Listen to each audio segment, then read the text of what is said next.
wafdi ka socda dowlad goboleedka Soomaaliyeed ee Jubbaland oo horkacay gudoomiyaha gobolka Gedo Maxamed Maxamed oo ay ku heliyaan wasiirka amniga ee dowlad goboleedka Jubbaland Cabdirashiid Xasan Cabdinuur wasiir ku-xigeenka arrimaha gudaha ee dowlad goboleedka Jubbaland Cabdiraxmaan Cawr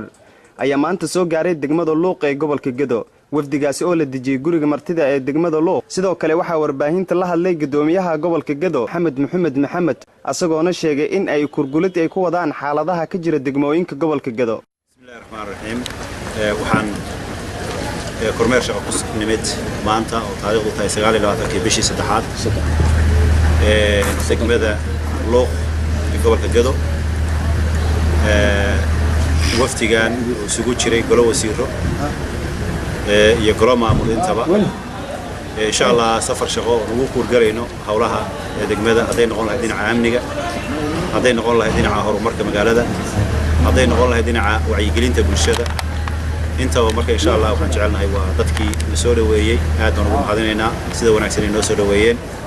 insha Allah kulan iyo ujeedada aan u soconayna insha Allah waxaan jecelnahay dhammaan la kulan qaybaha bulshada aad u mahadsantahay.